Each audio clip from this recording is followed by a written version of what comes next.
എന്തു പറഞ്ഞ് സമാധാനിപ്പിക്കണമെന്ന് എനിക്കറിയില്ല. ആദ്യത്തെ കുഞ്ഞ് എൻ്റെ മുഖച്ചയുള്ള ആൺകുട്ടിയായിരിക്കണമെന്ന് നീ ആഗ്രഹിച്ചു.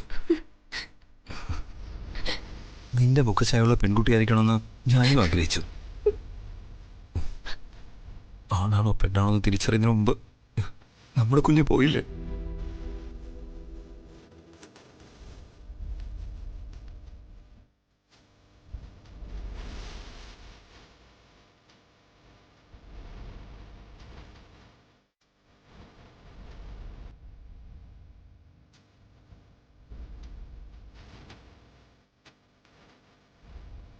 പണം മുടക്കി എല്ലാവരെയും ക്ഷണിച്ച് കൂട്ടിക്കൊണ്ടുവന്നത് നിന്റെ സന്തോഷത്തിന് വേണ്ടിയാ. ആരോഗ്യം വീണ്ടെടുത്ത് പഴയ വർഷയായി നിന്നെ കൂട്ടിക്കൊണ്ടു പോവാനാ. നീ ഒന്ന് ചിരിക്കുക പോലും ചെയ്യുന്നില്ലല്ലോ.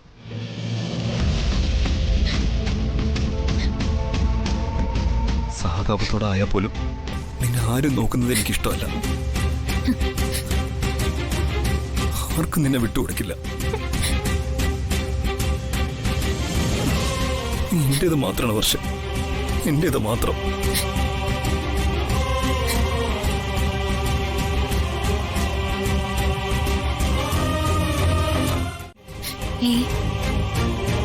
അനുഭവിക്കാനുള്ളതൊക്കെ അനുഭവിച്ചല്ലേ പറ്റൂ. പക്ഷേ സന്തോഷിക്കാനല്ലേ നമ്മളെല്ലാവരും ഒരുമിച്ചൊരു യാത്രയായിട്ട് ഇവിടെ വന്നത്. ഇപ്പോ സന്തോഷിക്കാൻ ഒരു കാരണം കൂടി കിട്ടിയിട്ടുണ്ട്. ഇന്നേ അച്ഛൻ്റെ അമ്മയുടെ വിവാഹ വാർഷികമാ. എന്റെ സങ്കടത്തിനിടയിൽ ഞാനതങ്ങ് മറന്നു. ഞങ്ങൾ എല്ലാവരും ഒത്തുകൂടി അവരുടെ വിവാഹ വാർഷികത്തിന് കേക്ക് മുറിച്ചൊക്കെ ആഘോഷിച്ചിരുന്നു. സ്വന്തം ജന്മദിനത്തെക്കാൾ ഹാരമായിരുന്നു ഞങ്ങൾക്കതൊക്കെ. എന്നെ വിവാഹം കഴിഞ്ഞതിൽ പിന്നെ അതിനൊന്നും എനിക്ക് സമയം കിട്ടിയിരുന്നില്ല.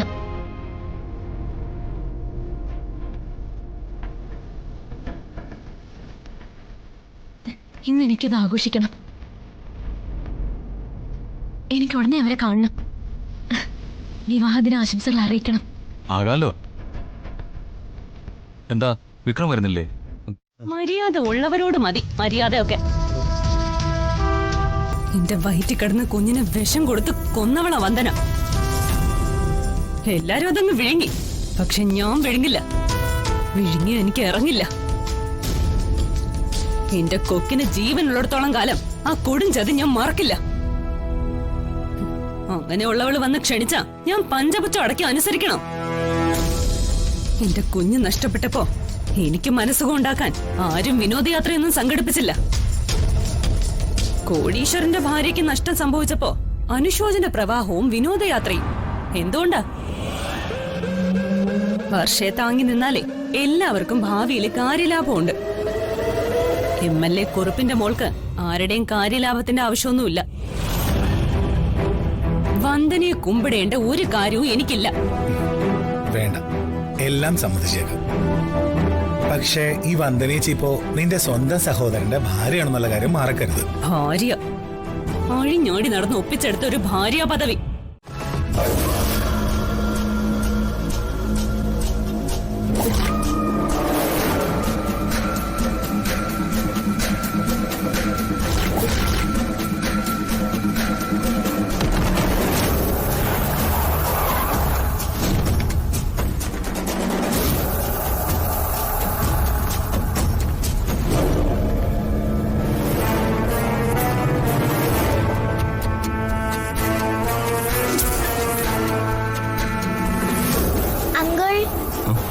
ജഗനാങ്കളിനെ കണ്ടോ?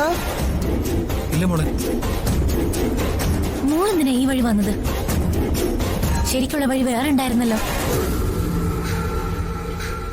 ഇവിടെ ഒക്കെ അപകടം പിടിച്ച വഴിയാ. എന്തിനാ ഇങ്ങോട്ട് വന്നേ? ഞാൻ വന്ദനമ്മ ജഗനാങ്കളിനെ തിരക്കി വന്നതാ.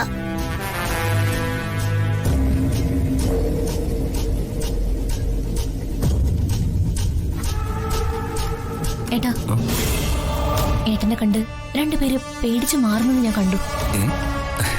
അവരാരാ? എന്തിനാ അവർ ഏട്ടനെ കണ്ട് പേടിക്കുന്നേ? ഞാനാരെയും കണ്ടില്ല. റിസോർട്ടിന്റെ ഭാഗമല്ലേ, പല തലക്കാലം വന്ന് തമ്പടിക്കും. നീ കണ്ടത് വല്ല കള്ളന്മാരെ കൊലപാതകളൊക്കെ ആയിരിക്കും.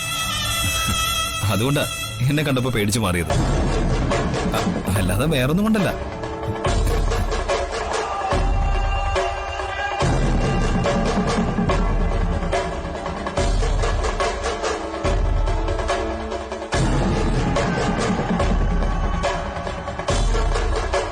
ഏട്ടനെ കണ്ടപ്പോ കള്ളന്മാരും കൊലപാതകികളും ഭയന്ന് മാറിയെന്നല്ലേ പറഞ്ഞേ? അതെന്തിനായിരിക്കും?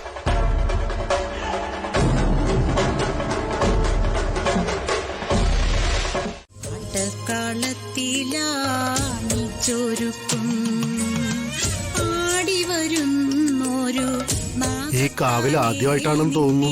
അതെ, ഞങ്ങള് കുറച്ച് അകലെയെന്നാ ഈ കാവൻ ക്ഷേത്രമൊക്കെ കണ്ട് പ്രാർത്ഥിക്കാൻ വന്നതാണ്. നന്നായി. വിളിച്ചാ വിളി കേൾക്കുന്ന നാഗര. ഇഷ്ട വഴിപാടുകൾ നടത്തിയാൽ ഉദ്ദിഷ്ട കാര്യങ്ങളൊക്കെ സാധ്യമാവും. തിരുമേനി, ഇവിടെ എന്റെ ഇളയ മകളാണ് വർഷ. വർഷയുടെ വയറ്റിൽ കിടന്ന കുഞ്ഞ് നഷ്ടപ്പെട്ടു.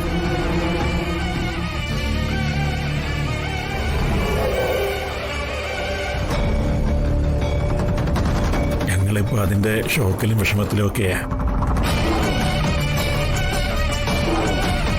അവൾക്ക് അതിൽ നിന്നും ഒരു മോചനം കിട്ടാൻ, ഒരു പുതിയ ജീവിതം കിട്ടാൻ എന്ത് വഴിപാടാ ചെയ്യേണ്ടത്? ദേവിക്ക് പൂമൂടലും നാഗർക്ക് നാഗപൂജയും. അതാണ് ഇവിടുത്തെ പ്രധാന വഴിപാട്. ഇതിനുള്ള സാമഗ്രികളൊക്കെ എവിടുന്നാ സംഘടിപ്പിക്കേണ്ടത്? അതൊന്നും നിങ്ങൾ അറിയണ്ട.